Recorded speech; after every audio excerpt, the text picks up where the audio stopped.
नमस्कार, आप देख रहे हैं चौकस भारत में आपका दोस्त ब्रजेंद्र। संतोष सुमन हम के अध्यक्ष हैं, इस्तीफ़ा दे दिया है अपने मंत्री पद से। दरअसल इसके पीछे की जो पूरी कहानी है वो हम बताने का प्रयास कर रहे हैं।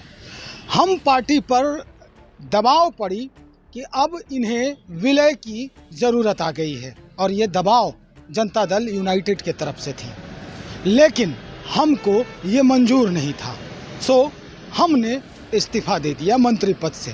अब हम के वो कौन व्यक्ति हैं? संतोष सुमन नाम है उनका, मंत्री पद पर थे बिहार सरकार में। कई कहानी है इसके पीछे। इन कहानियों के बीच में जिस व्यक्ति से हम बातचीत करने आए हैं वो हमारे साथ मौजूद हैं। लोजपा रामविलास के प्रबुद्ध प्रवक्ता हैं विनीत सिंह। इन्हीं से हम बात करते हैं। क्या चल रहा है? विलय की राजनीति हो रही है, अचानक से विलय की घटना होती है और सूचना आती है और तब तक इस्तीफा दे दिया जाता है आनन फानन में। पूरा घेरने की कोशिश थी 23 तारीख को, लेकिन यहाँ खेल के बीच में ही नियम में परिवर्तन नजर आ रहा है। ब्रजेंद्र भाई, ये विलय नहीं, ये टूट हो गया है। अच्छा, देखिए, मैं कुछ बातें यहाँ बताऊंगा। पहला तो आज संतोष कुमार मांझी जी के छोड़ के जाना भाई ये बताता है कि नीतीश कुमार की कार्यशैली कैसी है। जहाँ पे दलितों का अपमान होता है उनकी उपेक्षा होती है। दूसरी बात ये है कि अभी ये हाय तौबा मचा रहे थे और देश प्रदेश में घूम रहे थे भिक्षाटन करते हुए कि भैया विपक्षी एकता की बात करेंगे। आपके अपने घर में आपके अपने घटक दल तो संभल नहीं रहे हैं।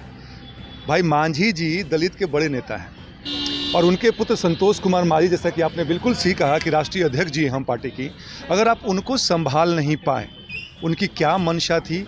जहाँ तक मुझे मालूम है 23 तारीख जो विपक्षी एकता का जो मीटिंग होने वाला था वहाँ पे भी उनको आमंत्रण नहीं था।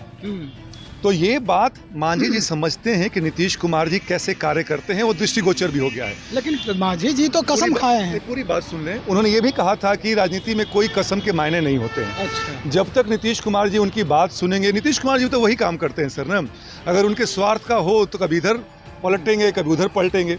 तो भाई मांझी जी, जो मैंने कहा कि एक दलित के नेता हैं, अब उनकी अगर बात नहीं सुनेंगे, उनको आमंत्रण नहीं देंगे, तो नीतीश कुमार जी के घर में ही अपने घटक दल जब टूट हो गया है तो आप सोच के देखिए कि विपक्षी एकता कैसे धराशायी होगी।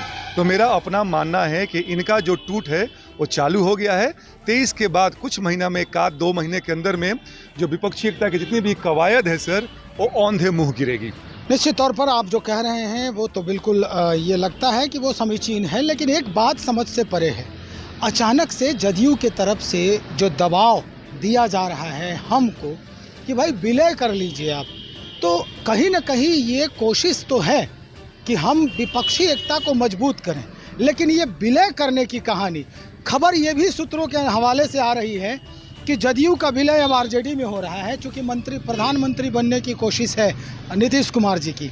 तो ऐसे में सब जो घटक दल हैं वो विलय हो जाए और इस तरह से दबाव होंगे एक दूसरे पर, तो फिर राजनीतिक माहौल जो है वो किस तरह का होगा?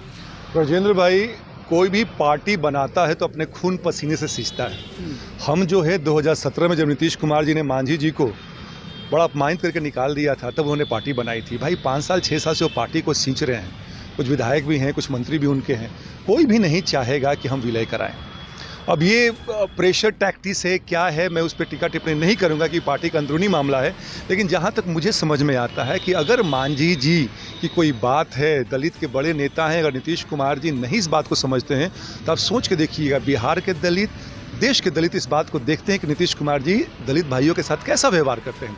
और ये केवल मांझी जी नहीं है, इनसे पहले आरसीपी सिंह जी छोड़ के गए, उपेंद्र कुशवाहा जी छोड़ के गए। तो ये नीतीश कुमार जी की कार्यशैली जो है वो बताता है, जो कि द्योतक है कि यहाँ पे महागठबंधन में सब चीज़ ठीक ठाक नहीं चल रहा है। किसी भी बड़े स्तंभ को गिराने के लिए बीच से एक ईंट घसकाना ही काफ़ी होता है, फिर वो पूरा स्तंभ धराशायी होने में वक्त नहीं लगता। विनीत सिंह जी, ये लग रहा है कि ये जो कुनबा है जदयू का वो अब धीरे धीरे कमज़ोर होता नज़र आ रहा है, इसीलिए भय से विलय की बात एक दूसरे में चल रही है। भाई ये तो बहुत पहले से दृष्टिगोचर था ना, जब इनके बड़े बड़े नेता जिन्होंने पार्टी के लिए समय दिया, अपना साधन दिया, वो छोड़ के जाने लगे तो जदयू में बचा क्या है? नीतीश कुमार जी को अगर छोड़ दिया जाए तो उनके पास दूसरे रंग के नेता कोई हैं और दूसरे जो इसको कहते हैं स्ट्रैटा का नेता कोई नहीं है यहाँ पे। तो ये तो बात है ही। अब जहाँ तक विलय की बात कर रहे हैं, मुझे नहीं मालूम है कि ऐसा क्या हो गया, क्या हाय तौबा मचा, क्योंकि कुछ दिन पहले तो मांझी जी कस्में खा रहे थे, वादा निभा रहे थे कि भाई नीतीश कुमार जी ने मुझे इतना सम्मान दिया, क्यों छोड़ के जा रहे हैं। तो नीतीश कुमार जी, जदयू को ये सोचना होगा, अंदर झांकना होगा। लेकिन जितना मैं उस पार्टी को समझता हूँ, मुझे मालूम है वहाँ किसी का सम्मान नहीं है, खास करके दलित का तो बिल्कुल नहीं है। अब एक आखिरी सवाल, अगर मांझी जी ये कहें कि भारतीय जनता पार्टी हम ज्वाइन करेंगे या हम उसके साथ गठबंधन करेंगे, और लोजपा भी उसमें चिराग पासवान जी भी हैं, परोक्ष रूप से, अभी प्रत्यक्षतः वो सामने नहीं आए हैं, तो क्या लगता है स्थिति पलटेगी लोकसभा चुनाव की? नीतीश कुमार और उनके जैसे जो भी अनैतिक गठबंधन के लोग हैं, अगर उनको हराने के लिए कोई भी व्यक्ति अगर एनडीए में जाना चाहता है या अपना गठबंधन बनाना चाहता है, मुझे लगता है कि हर कोई को उसका स्वागत करना चाहिए। क्योंकि जो ये महागठबंधन है, जिसका ना कोई विचार है ना कोई विचारधारा है, एक चुनी हुई सरकार के विरोध में ऐसी ऐसी बातें करते हैं आप, जिसको कि जनता ने जनादेश देकर वहाँ पहुँचाया है, तो ऐसे लोगों का हारना बिल्कुल तय है। और उसके लिए जो भी पार्टियां साथ आना चाहती हैं, मुझे लगता है कि हर किसी को उनका स्वागत करना चाहिए। आरजेडी के लोग तो ये कह रहे हैं कि अब वहीं फिर से मांझी जी जाएंगे जहां उन्हें एक किसी समय में मतलब बेइज्जती का सामना करना पड़ा था। मुख्यमंत्री रहते हुए वो किसी मंदिर में गए और उस मंदिर को धुलवाया गया था। अच्छा, ये भूल जाते हैं कि 2017 में नीतीश कुमार जी ने कैसे उनको बाहर किया था, कैसे, ये बात तो शब्द बोलना नहीं चाहिए था, कैसे धक्के मार के निकाला गया था, क्योंकि नीतीश कुमार जी के समकक्ष खड़ा हो रहे थे।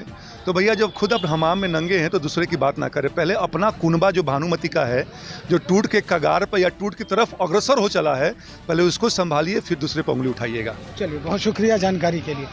हमारे साथ डॉक्टर प्रोफेसर विनीत सिंह स्पष्ट कर दिए हैं, लोजपा रामविलास से प्रबुद्ध प्रवक्ता हैं। इन्होंने साफ तौर पे कहा है कि पहले अपने कुनबे को संभालिए, बचाने की कोशिश करिए।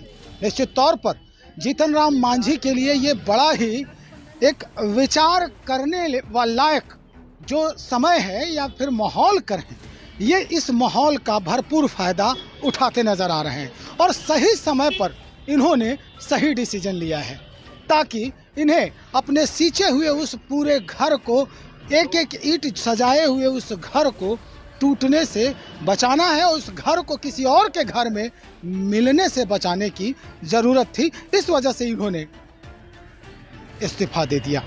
देखते हैं क्या कुछ नया आयाम निकल के सामने आता है। तब तक बने रहें आप हमारे साथ। बहुत शुक्रिया।